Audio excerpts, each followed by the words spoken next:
There's no resisting the curiosity of when a comedic actor collaborates with a, quote, serious director. Team-ups like Robin Williams and Peter Weir, Adam Sandler and Paul Thomas Anderson, Jim Carrey and Milos Forman, and Steve Martin and David Merritt all come to mind. The potentially zesty combo of Eddie Murphy and horror maverick Wes Craven nearly undid the stature and reputation of both their careers, though the film itself is still an illogical, uneven, but very entertaining thing to behold. Yep, we're talking about 1995's Vampire in Brooklyn. Hey, easy, bro. Hey, now, come on. You ain't got to pull that Blacula shit with me, all right? If you're hungry, I'll run you down to KFC down the street and hit you off with a 2-piece. I already had Italian. Wes Craven had entered the 90s with a couple of movies that were really well done, but not exactly profitable smashes. The People Under the Stairs and Wes Craven's New Nightmare. Though the latter movie got relatively rave reviews, Craven, at this point, was still itching to get out of the horror genre, having been stuck in it his entire career, and try his hand at something new. At the same time, Eddie Murphy was also looking to shake things up in his career, having been typecast as a comedic actor from the beginning, and with his last bat of movies not doing so well at the box office. Thus, A Vampire in Brooklyn was born.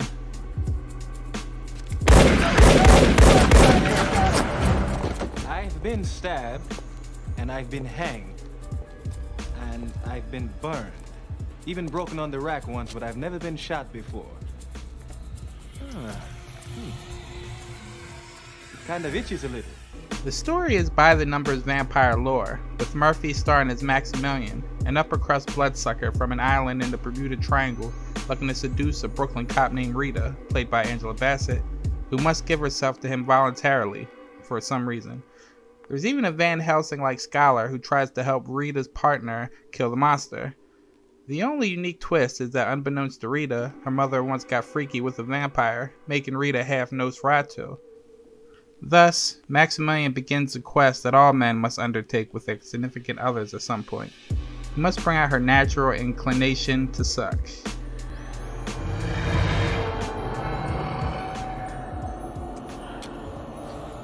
So yeah, this is pretty much a retelling of Bram Stoker's Dracula, but with a modern twist. Instead of picking up his beloved in a black carriage with black horses, in this film he sends a limo. You get the point. Because of this, there's not a whole lot of surprises in ways of story. This of course is the same problem that a lot of vampire movies face. They tell Bram Stoker's novel all over again.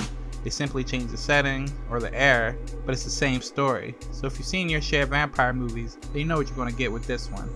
But fear not, the story itself is not what makes this movie worth a watch.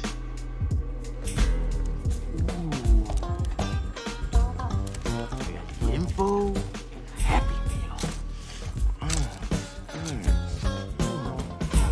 Go ahead. Early on, Max gets himself a comedic sidekick slash servant named Julius, played by Kadeem Hardison, a petty criminal who witnesses Maximilian's Dracula-style arrival into town and soon gets transformed into a ghoul, a rotting undead person, but not a vampire. He continuously decays throughout the movie until eventually his body parts start falling off, which allows his uncle, played by the late great John Witherspoon, to deliver the funniest line in the movie. Shit, taking care of you. Yeah. Have you seen yourself lately, man? Come on, man, let's get the hell out of here. Don't even do that. You rip my shirt, this shit. Look at this shit. That's my arm. He taking care of you. You put that back on. Now you're the fugitive. Oh, and here's a curious scene. As Julius chauffeurs Max around in their limo, he makes a reference to MC Hammer. But then he continues on, which could get one to think, is he now referring to Hammer Studios and their version of Dracula? Is that what's going on? Is that reading way too much into it? You be the judge. One dance with me.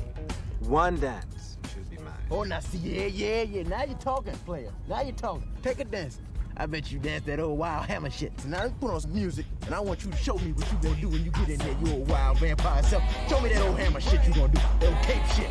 Show it. A fan of the horror genre, Murphy, along with his brother, Charlie Murphy! had come up with the story of A Vampire in Brooklyn and had been developing it for some time. It was Murphy's idea to get Craven to direct, since he was a fan of him as well, and according to Charlie, it was Craven's idea to make the movie a horror comedy rather than a straight-up horror film, which was originally the plan.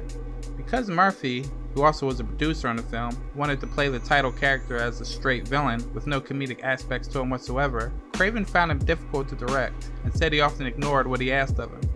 To make things even worse, Paramount Pictures wanted more humor from the title character, so Craven likely felt like he had very little control over this movie, a situation he was no stranger to.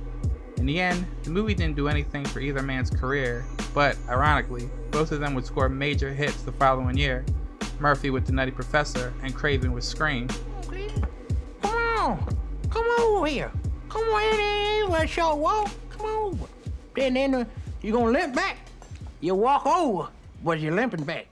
Vampire in Brooklyn was released to coincide with the Halloween season.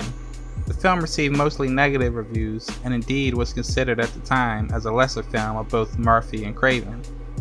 In an interview with Rolling Stone magazine, when Eddie Murphy was asked about the film, he said that the movie failed to become a hit because of the hairstyle he used in it. According to Murphy, it was all because of the wig he wore. Yes, that was surely the reason. I used to look like that in '62. Same hair, same clothes. There is a definite flair to the film that could have made this a classic if it had managed to plow a true furrow between horror and comedy, if the script had not been as cliched in its vampire plot as it was, and the cast had engaged the emotional response of the audience. Even with all that being said, this is still the definition of an underappreciated movie. Eddie Murphy and Angela Bassett are terrific together, and actually have great chemistry. The sustained sequence of Murphy's seduction of Bassett is rock solid. We have some legitimately chilling moments. The score from Craven's old collaborator, J. Peter Robinson, is great. What if I don't want this? What if you do?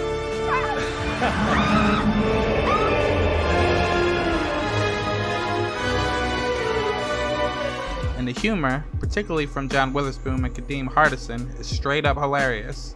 This isn't Wes Craven's best movie for sure, but it's probably one of his most fun. Give it a watch.